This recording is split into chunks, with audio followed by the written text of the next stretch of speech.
Cette parabole est pour moi un des sommets de l'Évangile. Jésus raconte l'histoire d'un père avec ses deux garçons. Et une histoire mouvementée et douloureuse puisque le père est affronté à deux drames. Deux drames, deux ruptures inattendues et violentes.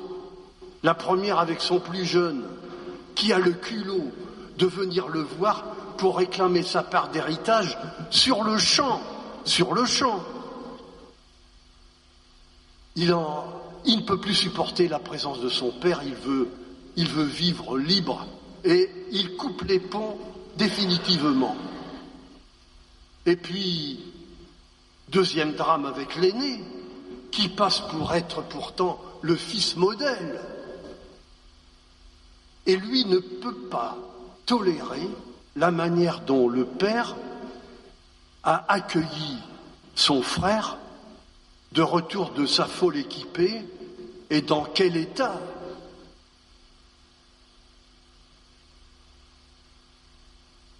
Cette histoire, c'est une parabole. C'est-à-dire que cette histoire cache une autre histoire qu'il nous faut deviner. Et cette histoire, c'est l'histoire de Dieu avec l'humanité. Le Père, c'est Dieu. Les garçons, c'est l'humanité. C'est nous. De temps en temps, rencontrant des parents qui vivent des tensions très fortes avec certains de leurs enfants, il m'est arrivé de leur dire « Vous, au moins, vous n'avez pas besoin de cours de catéchisme pour comprendre Dieu et le connaître. Vous le comprenez de l'intérieur, puisque vous vivez ce que vous vivez avec vos enfants, Dieu vit ça avec nous à longueur de vie et d'existence. » Tout le monde sait désormais que l'année 2025, c'est l'année du jubilé que le pape François a placé sous le signe de l'espérance. Et c'est pour ça que sur le tableau qui nous accompagne chaque dimanche, il nous est proposé d'être pèlerins d'espérance. Mais qu'est-ce que c'est l'espérance? Est-ce que c'est d'attendre les bras ballants que les choses s'arrangent, que de jours meilleurs arrivent? Je crois qu'il y a une manière plus active de vivre l'espérance en posant des gestes qui ouvrent à l'avenir. Dans la parabole, et puis cette espérance, elle est manifestée par une encre de marine. Quel rapport avec l'espérance? C'est que l'encre sert pour que le bateau se stabilise, y compris dans la tempête, et empêche la dérive. L'encre, c'est une manière, ça sécurise. Stabilise, sécurise, redonne confiance, espérance. Dans la parabole de Jésus, quel est le personnage qui joue ce rôle de l'encre?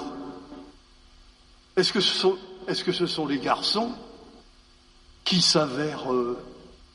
qui retournent leur veste et s'avèrent instables?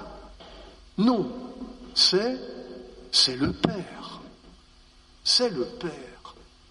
Et j'ai cherché quel geste le Père avait pu poser pour justement faire vivre l'espérance. Et avez-vous remarqué que lorsque le jeune fils revient, il est dit dans l'Évangile que le Père le voit venir de loin. J'en conclus que le Père avait mis en place un petit rituel, sans doute quotidien, où il allait à un moment de la journée dans un endroit de la maison qui est dégagé, où l'horizon est ouvert, il allait faire le guet. Et ce geste se diffusait à toute la maisonnée. Nous sommes invités, nous aussi, à des gestes d'espérance, pas des exploits, des gestes simples. Je pense à cette femme qui vit seule avec ses 2 filles depuis que le mari a quitté le foyer et s'est installé avec quelqu'un d'autre. Les filles maintenant deviennent grandes et elles sont très soucieuses de leur maman. Et depuis quelque temps, elles l'encouragent et même elles la pressent de refaire sa vie. Un soir, la maman a pris ses 2 filles. Elle leur a fait cette confidence.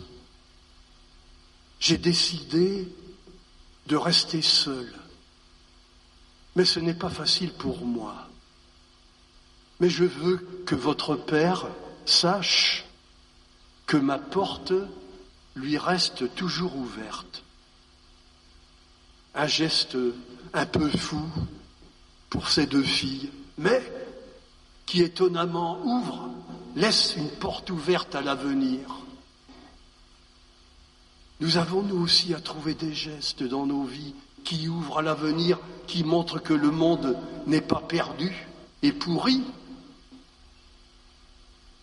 Vous, les jeunes, qui préparez votre baptême, je me suis dit que peut-être de demander le baptême, ça a été un geste qui vous a ouvert.